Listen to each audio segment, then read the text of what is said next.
नमस्कार, मी भाऊ तोरसेकर. तुम्ही बघत आहात प्रतिपक्ष. मित्रांनो, काल परवा प्रकाश आंबेडकर आणि शरद पवार यांची जी ओझरती भेट झाली, त्यानंतर पुढे काय झालं याविषयी फारशी वाच्यता बाहेर झालेली नाही. ही ठीक आहे, एक सौजन्याची भेट म्हणतात, कारण यशवंतराव चव्हाण सेंटरमध्ये प्रकाश आंबेडकर गेले होते आणि शरद पवार त्या संस्थेचे अध्यक्ष आहेत आणि त्यामुळे त्या दोघांची भेट व्हावी असा प्रयत्न सुप्रियाताईंनी केला आणि तो यशस्वी झाला. दोन नेते एकमेकांना भेटले, पण तिथे काय शिजलं हे कोणाला कळलेलं नाही. कारण दुसरीकडे प्रकाश आंबेडकर हे उद्धव ठाकरे यांच्याशी युतीची घोषणा झाल्यापासून पुढे कुठलीही हालचाल झाली नव्हती. 6-8 महिने, वर्षभराचा काळ होत आला. पण आता जर हे होत असेल तर शरद पवार हे पण मुरब्बी राजकारणी आहेत आणि मतं किती मिळवत आहेत हे बाजूला ठेवा, पण प्रकाश आंबेडकर हे सुद्धा एक मुरब्बी आणि धूर्त राजकारणी आहे. आपली मर्यादित ताकद त्यांना माहिती आहे, पण आपल्या मर्यादित ताकदीला जर बडे पक्ष साथ देणार नसतील तर त्यांनाही धडा शिकवण्याची किमया प्रकाश आंबेडकरांनी गेल्या जवळजवळ 10-12 निवडणुकांमधून दाखवलेली आहे. ते किंवा त्यांचे सहकारी कितीदा निवडून आले हा विषय लक्षात घ्यायचा नसतो, पण आपण निवडून येत नसू तरी कोणाला तरी पाडू शकतो हे मात्र प्रकाश आंबेडकरांनी वारंवार दाखवलेलं आहे. आणि महाविकास आघाडीमध्ये किंवा इंडी आघाडीमध्ये यायची तयारी त्यांनी वारंवार दाखवलेली आहे. पण काँग्रेस किंवा राष्ट्रवादी यांच्याकडून त्यांना फारसा प्रतिसाद मिळाला नाही आणि त्यामुळेच उद्धव ठाकरे कितीही जवळ घेत असले तरी प्रकाश आंबेडकरांना मिळणाऱ्या मतांपेक्षा काँग्रेस आणि राष्ट्रवादी यांना मिळू शकणारी मतं या आमिषाने उद्धव ठाकरे पाऊल पुढे टाकायची हिंमत करत नाही. हा फरक आहे मित्रांनो. उद्धव ठाकरे हे आमिषाला बळी पडणारे आहेत हे परत एकदा सिद्ध होतं. मुख्यमंत्री पद पाहिजे म्हणून त्यांनी जिंकलेली निवडणूक सत्ता बनवण्यापेक्षा युती मोडली आणि मुख्यमंत्री पदासाठी उद्धव ठाकरे तिकडे गेले. तसंच त्या मोहात त्यांनी आपला पक्षही मोडकळीस काढला. आणि आत्तासुद्धा प्रकाश आंबेडकर सोबत येत असतील तर त्यांना घ्यायचं की नाही हे करण्यातच उद्धव ठाकरेंनी जवळपास मला वाटतं 10 महिन्यांचा काळ घालवलेला आहे. आणि त्याचं कारण असं की प्रकाश आंबेडकर फटकळपणे काँग्रेस आणि राष्ट्रवादी यांच्याविरुद्ध वारंवार बोलत असतात. आता ते यापूर्वी शिवसेनेबद्दलही बोललेले आहेत, पण एकदा उद्धव ठाकरे आणि त्यांची सलगी झाल्यानंतर प्रकाश आंबेडकरांनी त्या दोन पक्षामध्ये कुठलीही कटुता येणार नाही याची काळजी घेतच वक्तव्य केली आहेत. भले राष्ट्रवादी आणि काँग्रेस यांना झोडत असले प्रकाश आंबेडकर तरी त्यामुळे उद्धव ठाकरे दुखावले जाणार नाहीत याची काळजी प्रकाश आंबेडकरांनी घेतलेली आहे. त्यामुळेच त्यांना दुखवत बसण्यापेक्षा त्यांना इंडी आघाडी किंवा महाविकास आघाडीत समाविष्ट करून घेणं मला वाटतं आवश्यक होतं, पण त्याला उशीर झाला आहे. पण अजूनही वेळ गेली असं म्हणता येत नाही. आणि प्रकाश आंबेडकरांनी आपल्याला काँग्रेस राष्ट्रवादीच्या आघाडीचा फायदा होईल हे कबूल करतानाच आपल्यामुळे त्यांचाही फायदा कसा होऊ शकेल हे वारंवार बोलून दाखवलेलं आहे. वारंवार. अर्थात काँग्रेस किंवा राष्ट्रवादी यांच्या भूमिका 100% प्रकाश आंबेडकरांना मान्य आहेत असं नाही. असत्या तर ते कधीच त्या आघाडीमध्ये कुठलीही तडजोड करून सहभागी झाले असते. ज्यांनी OIC बरोबर युती केली त्यांना काँग्रेस आणि राष्ट्रवादी यांच्याबरोबर युती करण्यात काही अडचण नाही आहे. मला वाटतं 1998 साली प्रकाश आंबेडकरांनी इतर रिपब्लिकन गट आहेत त्यांच्यासोबत शरद पवारांबरोबर आघाडी केलेली होती आणि रिपब्लिकन पक्षाच्या वेगवेगळ्या गटाचे 4 खासदार लोकसभेत निवडून गेले होते. मला वाटतं प्रकाश आंबेडकर होते, रामदास आठवले होते, नंतर रासू गवई होते, जोगेंद्र कवाडे होते, चार रिपब्लिकन खासदार 98 साली लोकसभेत गेलेले होते. आणि त्यावेळेला अर्थातच ती आघाडीसुद्धा शिवसेना भाजप युतीच्या विरोधात शरद पवारांनीच निर्माण केली होती. पण तेव्हा अख्खी काँग्रेस एक होती आणि शरद पवार त्याचे नेते होते. त्यानंतर अवघ्या दीड वर्षामध्ये काँग्रेस दुभंगली, शरद पवार बाहेर पडले, राष्ट्रवादीची निर्मिती झाली. पण त्यानंतर वारंवार प्रकाश आंबेडकर यांनी काँग्रेसवर टीका केली आहे, राष्ट्रवादीवर टीका केली आहे. कारण जेव्हा गरज होती तेव्हा सोबत घेतलं आणि नंतर यांना खड्यासारखे बाजूला ठेवलं. याचा राग जर प्रकाश आंबेडकरांना येत असेल तर ते मी गैरलागू मानत नाही. अगदी अलीकडची गोष्ट आहे की कोणीतरी प्रकाश आंबेडकरांना विचारलं की शिवसेना आणि तुमची वंचित बहुजन आघाडी यांची युती ठरलेली आहे, घोषित केलेली आहे तुम्ही, मग तुम्ही अजूनपर्यंत त्याविषयी फायनल काय ते निर्णय का घेत नाही? महाविकास आघाडीत तुमचा समावेश का होत नाही? तेव्हा प्रकाश आंबेडकरांनी असं उपरोधिक उत्तर दिलं होतं की सगळं साखरपुडा झालेला आहे, पण राष्ट्रवादी आणि काँग्रेस हे दोन भटजी लग्नाचा मुहूर्तच काढत नाही. आणि त्यावर आपल्या नेहमीच्या कुचकट भाषेमध्ये जयंत पाटलांनी मल्लीनाथी केली होती की मुहूर्त निघत नसेल, लग्न अडवलं जात असेल तर पळून जाऊन पण लग्न करता येईल. आता जयंत पाटील हे आपण फार शहाणे आहोत असं दाखवताना मूर्खासारखे किती बोलतात हे वेगळं सांगायची गरज नाही. पळून जाऊन लग्न करायचं असेल तर मग शिवसेनेलाही महाविकास आघाडीतून पळून जाऊन लग्न करावं लागेल. हे जयंत पाटलांना कोणी समजायचं? पण असो. तर ते जयंत पाटील आणि शरद पवार यांनाही प्रकाश आंबेडकरांची किंमत कळते. पण आपण पुढाकार घेतला तर आपली सौदा करण्याची ताकद कमी होते. आपल्या अटी लादण्यापेक्षा प्रकाश आंबेडकरांच्या अटी लादून घ्याव्या लागतील. म्हणूनच सगळीकडून घासाघीस चालू आहे आणि प्रकाश आंबेडकरांना काय त्या महाविकास आघाडीत अजून स्थान मिळू शकलेलं नाही. आता यातली गंमत लक्षात घेतली पाहिजे. प्रकाश आंबेडकरांनी फार मोठी मागणी केलेली नाही. मला पहिल्यांदा असं कौतुक वाटतं की प्रकाश आंबेडकर यांची मागणी अतिशय रिझनेबल आहे, अतिशय उचित, योग्य आहे.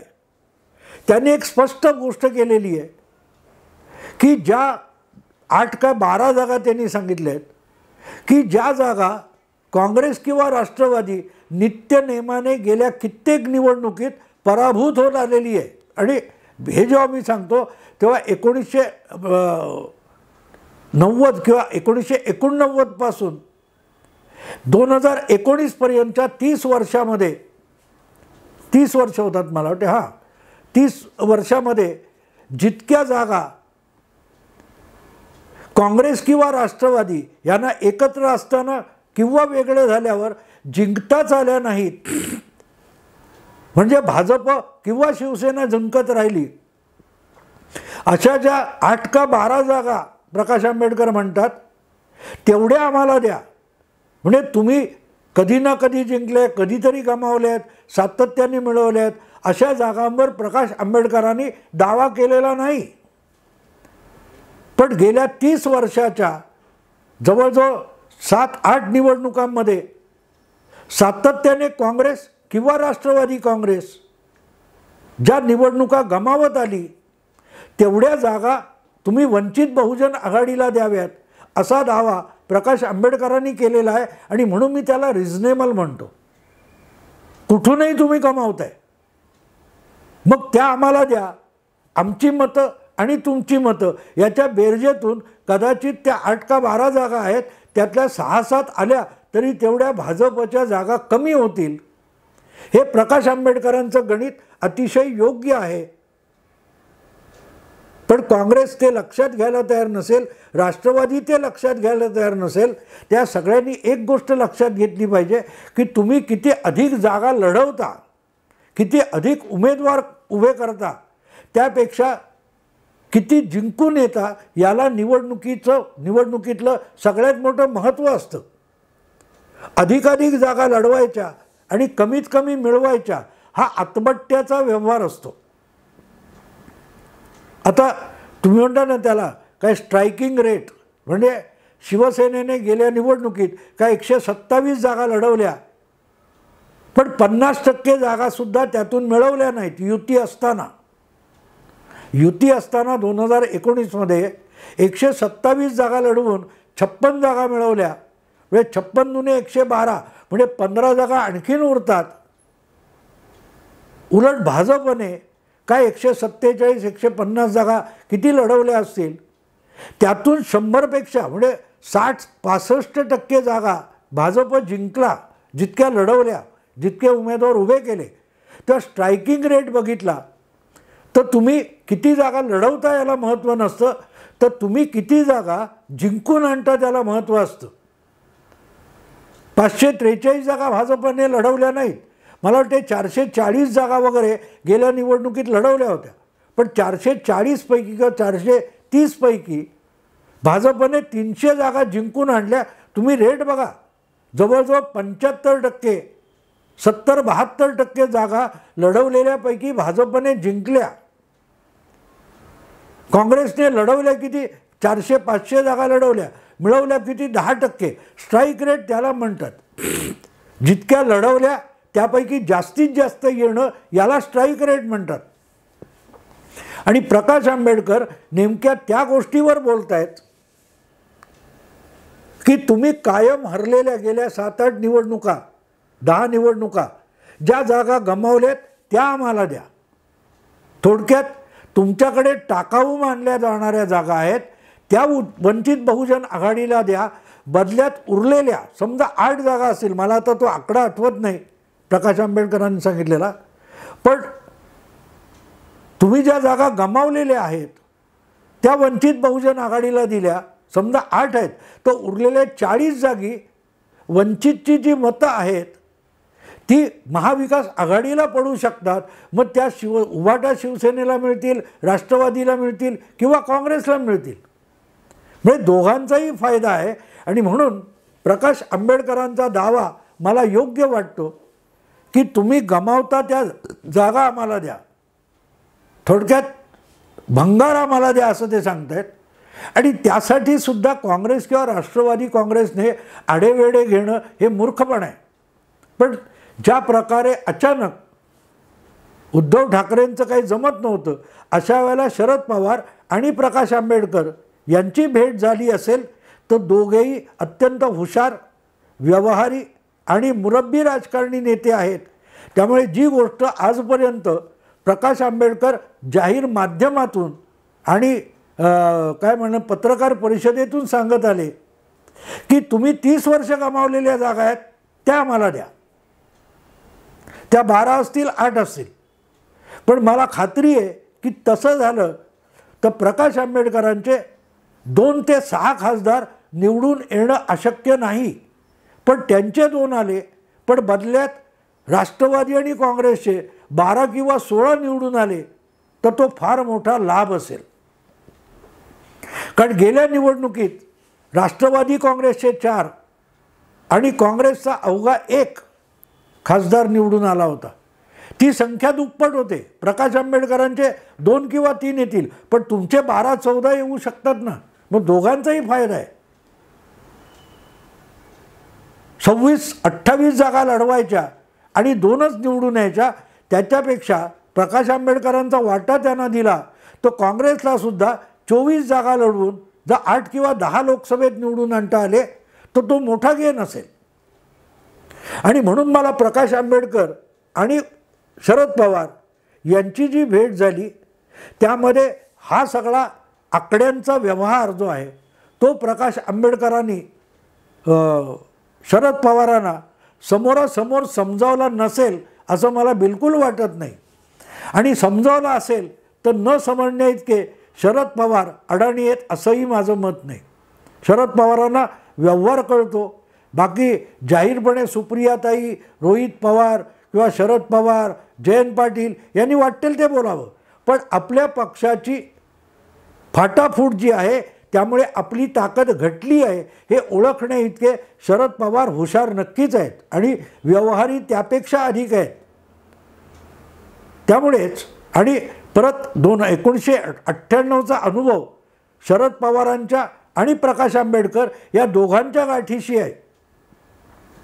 त्यामुळे गेल्या निवडणुकीमध्ये मला वाटते काहीतरी 8 जागा आहेत अशा की ज्या 8 जागी काँग्रेस राष्ट्रवादी एका बाजूला आणि वंचित बहुजन आघाडी ही दुसऱ्या बाजूला असं जे विभागली गेलेली मतं आहेत त्याची बेरीज केली तर त्या 8 जागी भाजप किंवा शिवसेनेच्या लोकसभा उमेदवारांचा पराभव होऊ शकला असता असे आकडे आहेत. म्हणजे वंचित बहुजन आघाडी आणि काँग्रेस, वंचित बहुजन आघाडी आणि राष्ट्रवादी यांच्या मतांची बेरीज केली 2019च्या लोकसभा निवडणुकीत तर या 8 मतदारसंघामध्ये भाजप किंवा शिवसेनेचा उमेदवार पराभूत होऊ शकला असता. ही वस्तुस्थिती आहे आणि हा व्यवहार शरद पवारांना बरोबर कळतो आणि तेच तर गणित प्रकाश आंबेडकर जाहीरपणे मांडत असतात. मग महाविकास आघाडीमध्ये प्रकाश आंबेडकरांना सोबत घेण्यात काँग्रेस आणि राष्ट्रवादीला अडचण काय आहे? कशाला उगाच ढकलत विषय पुढे न्यायचा? बार्गेन करण्यासारखं काही नाही आहे.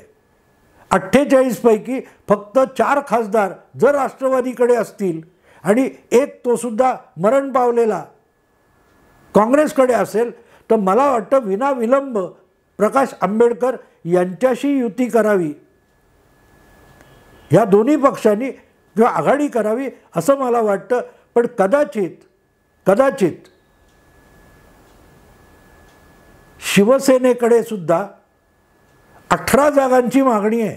कारण गेल्या 19च्या निवडणुकीत 18 खासदार शिवसेनेचे निवडून आले, ते भाजपबरोबर आलेले आहेत. आणि दुसरी गोष्ट अशी की प्रकाश आंबेडकर ज्या 8 किंवा 12 जागांची मागणी करतायत की बेरजेतून निवडून येऊ शकतो, त्यात शिवसेनेचा समावेश नाही आहे. काही 2-4 जागा तरी शिवसेनेच्या असू शकतील. त्यामुळे मग त्या जागांचं काय करायचं ही काँग्रेस आणि राष्ट्रवादी समोरची अडचण असेल की त्या जागा आपण महाविकास आघाडी म्हणून परस्पर एक तुमच्या प्रकाश आंबेडकर यांच्या वंचित बहुजन आघाडीला देऊ शकत नाही. पण या सगळ्याची सुरुवात एकत्र बसल्याशिवाय होणार नाही आहे.